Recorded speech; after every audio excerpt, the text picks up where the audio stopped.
Hey everyone, this is Friedel Hacker AJ Raven, and as a Storm fan, I was looking forward to 3 comic books to read this week. So we have X-Men Red issue number 14, we have Marvel Voices X-Men issue number 1, and then we have Contest of Champions, the Iron Man annual, which is basically Storm versus Iron Man. Now, nothing really happened in the annual, and I'll only be focusing on the one particular story that has Storm and Iceman in it, written by Jay Jordan. So I was like, you know what, there's no need for me to create separate videos for these 2 comic books, so I'm going to combine my thoughts pertaining to these 2 stories in a video for X-Men 14. So let's start with Contest of Champions. So basically, from what I understand, Agatha is making superheroes fight each other, and the winner ends up falling under Agatha's control. Now, when the Storm fandom realized that the winner is gonna be under Agatha's control, they were like, you know what, at this point, we really don't want Storm to win against Tony, but unfortunately, Storm did win. And the fight itself was, because I remember, I don't know if it was I think it was an interview, right? But, for AIPT or APIT Comics, I think it's AIPT Comics, right? So, the writer for this particular comic book story is Jason Liu. So Jason Liu, if I remember correctly, Jason Liu did an interview with AIPT Comics, and he was talking about how he ended up reading a lot about Storm's powers and Iron Man's powers, and he was scaling them and everything. And you know what? After having read that interview, I was like, okay, so he's going to scale those 2 and whatnot, so maybe he's going to let both of them go all out in this particular fight. So I was really expecting a lot. Even if Storm ended up losing in the end, I was still expecting a lot, especially after reading that particular interview. But as far as the fight itself is concerned, nothing really happened, and it was meh. It wasn't disappointing per se, but it was meh. So the story basically opens up with Storm hearing these voices from people from her past, and she is flying, and she's come back to Earth, and she's in Mexico, and Iron Man is there as well, and they end up basically meeting each other outside a cave that has crystals in it, and they're like, let's go in, because apparently we are the only 2 who have been hearing these voices, because Storm also asked Jean to give her a mind scan, and Jean was like, no, it's only you, Storm, you're the one hearing these voices. A thing that I liked or appreciated in a way is that when both of them are in the cave, Storm is like, I'm shocked your armor cannot detect the supernatural activity coming off these crystals, and I was like, yeah, tap into Storm's magical potential. Anyway, the crystals end up messing with both of their psyches, and they end up being very quippy at each other and being rude, and then they start fighting. Iron Man is the one who ends up shooting first, and as they're fighting, they're also seeing people from their past, and yada yada yada. And again, even though both of them were fighting, it also focused a lot on their past, and I was like, ooh, we've kind of been there, right? And if you really want Iron Man and Storm to fight, let them fight each other, like, let them actually fight. Like, this is one of the reasons, like, I'm disappointed. I think you guys can tell that I'm disappointed. Okay, so when it comes to manga outsells comic books. We know that. That's a fact. And one of the things that really gets the manga fandom excited are the fights. Actual fights, where all of the characters go all out. So I'm like, you know what? Why doesn't the American comic book industry give us that? Like, if you are promoting a fight between Iron Man and Storm, let them actually fight. Then hopefully you'll be able to sell more comic books. And again, having read the interview, I was expecting a lot more, but no, during the fight, Storm was basically lightning glass, and even though she ended up winning, again, the entire fight was just meh. Anyway, she ended up winning, so now she's under Agatha's control, and the story will continue in Fantastic Four Annual, which is basically, I think, the Human Torch versus Ghost Rider. Now, coming to Marvel Voices X-Men issue number 1, I'm going to focus on the story by Jay Jordan, and yeah, I have to say that, you know what? Thank you, Jay. Thank you for this amazing short story featuring Storm and Iceman. Like, even if they didn't really go all out, they weren't really serious in the fight, at least they showed versatility when it came to their powers, and compared to the fight that Iron Man and Storm had, like, of course this one wins. And this is the panel that took the Storm fandom by Storm online because she literally blocked Iceman's attack with a pressurized thermal shield.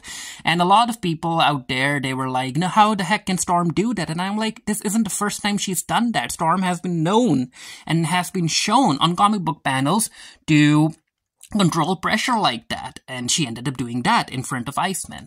And I really liked this panel, which basically showed their history, and it showed that the two of them have sparred before, because Bobby is like, you kicked my butt in the Danger Room, Ororo. You kicked my butt when Logan tried to run the school. You even kicked my butt when we were both playing pirates, so I guess this is the Marauders era. And Storm is like, yeah, and I'm currently kicking it now. Now, you can tell that Jay is the kind of writer who knows his X-Men history and he really likes these characters, because there's this to the monorail reference from the X-Men 92 animated show, if I'm correct. And I really like this panel where Storm is like, you're not the only Omega Hydrokinetic Gyromancer on this pole, Bobby, because again, it was Jerry Duggan who ended up saying that Storm is the Omega of Omegas, and yeah, she is, yeah, because even though her Omega mutation is weather manipulation, a lot of people don't understand what that actually means. Like, all of these weather patterns that we see on Earth, they are a combination of a variety of energies. Like, there are so many energies involved in the weather effects that we see.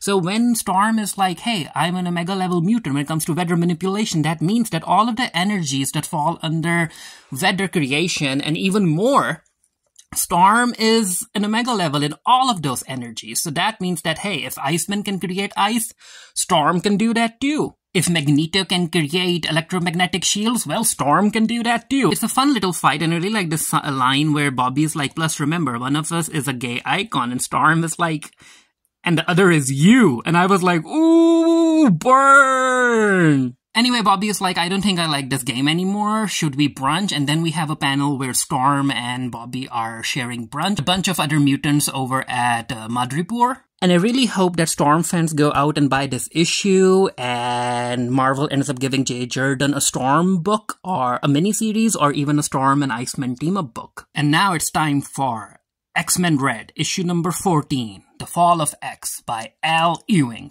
And as far as this entire issue is concerned, this was more of a setup issue, and it showed the strategy the Storm and Genesis have been using in the current war.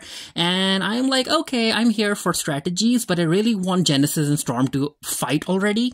So basically, the story opens up with Genesis taking control of Mars, or Arakko, and she is like, I can sense the sleeping heart of Arakko Prime, and she ends up summoning it, and it's basically civil war, right? So we end up seeing two groups being created. One is standing with Genesis, the other is the Resistance that stands with Storm. And Lektuka, of course, isn't taking any sides, and we also got a reference to Craig, because he's still on Arakko, and I'm like, Craig, you need to get to safety.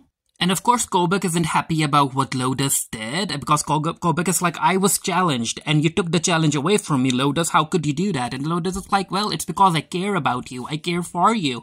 And I'm like, are they still gonna be a couple? And I'm like, okay, I'm here for it. And then Roberto comes in, and this is where Roberto tells Storm and everyone about what happened at the X-Men Hellfire Gala, about how all of the new X-Men died, Jean died, Scott's missing, Captain America might be dead, and yada yada yada.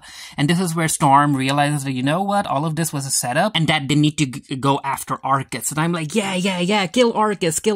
But no, before that happens, we have to take care of the civil war happening on Arakko. Now, this really surprised me, because they're like day 70 of the Genesis War. I was like, excuse me, day 70? Wow.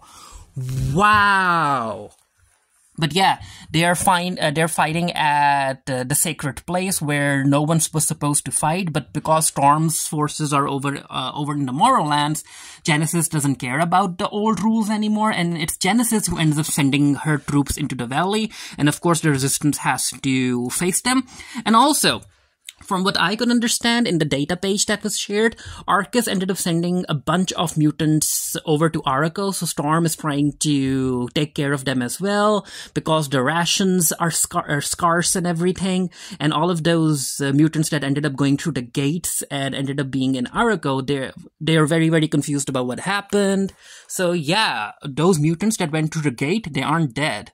I really like this panel with a mutant called Omega Rocket. He's one of the seat members in the circle that Genesis is running right now. And apparently, according to what Roberto knows about him, the more distance he ends up flying, the more invulnerable he ends up becoming. And Roberto's like, you know what, we don't really have to care about him because he's flying over Iska's mountains. Now, Iska hasn't taken any sides yet. So she is secluded herself in the mountains, and she's like, the mountains are mine. And the rule is that you don't disturb Iska, you don't fly over her mountains, you don't walk into her mountains, yada yada yada. But Omega Rocket over here, I guess he forgot the rules, and of course Iska ends up shooting an arrow right through his head, and he is dead. And I was like, yay! So as far as Genesis forces are concerned, even though Kobek's forces are able to handle them on the ground, it's the air that they're worried about, and Nova and Roberto are like, we have to take care of the enemies in the air, and this is where Storm comes in. And of course, Storm rules the sky, so she comes over and she ends up summoning a bunch of lightning, and yeah, she ends up destroying the two statues. And now, as far as the narrative is concerned, it makes a point to state that Aurora could have timed her lightning to crush the armies of Genesis. Instead, she only blocked their way. It was a signal of her power, but also of her mercy. She knew Genesis would scoff, call it weakness, but weakness, mercy was what the rebels fought for. And I'm like, I get it. Narratively, I get it. But come on, Storm, come on. You need to be on the offensive. You need to put an end to this. It's like, it's been 70 days now. And then we get another data page, which is basically talking about the Storm era, and it's the type of era that the people of Arako will always remember. And then we also get a line where Genesis is like, you know what, I act when I want to act, because Arcus has been trying to make Genesis do something so that they can orchestrate their own plans around what she does. But again, Genesis doesn't work for anyone. She doesn't work for Arcus and whatnot. And as far as Genesis is concerned, she wants to take over Arako, and she also wants to take over Earth. And I'm like, ooh, Arcus, when you ended up becoming goody-goody, friendly with Genesis, you really didn't know what you were getting yourself into. And the issue basically ends with the good guys thinking about what Genesis will do next. And Ironfire makes a point. He's like, we don't really know where Apocalypse is, and we also don't know where their children are, and where Blue or the 100 are. So yeah, Genesis is waiting. She is waiting. We still haven't gotten to the actual war yet. And Storm is like, you know what? She's gonna try and make a surgical strike on Port Prometheus to cut off our supply lines and all contact with our allies, and we need to be ready. And this is where the Fisher King comes in, and yeah, in the previous episode it was teased that Fisher King is gonna be fusing with Xylo, and that's exactly what happened. So Fisher King has fused with Xylo, and I guess that has helped him learn a lot about the history, and then they can use the history to come up with a plan of some sort, who knows. But anyway, this is where the issue ends, and hopefully issue 15 will have an actual good fight, but let's see. Ooh, wait, might as well give the digital codes out, right? So it's basically like a first come first serve basis kind of thing. So the digital code for Marvel Voices X-Men issue number 1 is... So this is the digital code for Marvel Voices X-Men issue number 1, and then here's the digital code for X-Men Red issue number 14. Here you go. So this is the digital code for X-Men Red issue number 14. Congratulations to anyone who ended up getting these digital codes first. And yeah, again, let me know what you thought of the comic books that I talked about down in the comment section below. Until next time, stay happy, stay safe, stay blessed. See you guys later.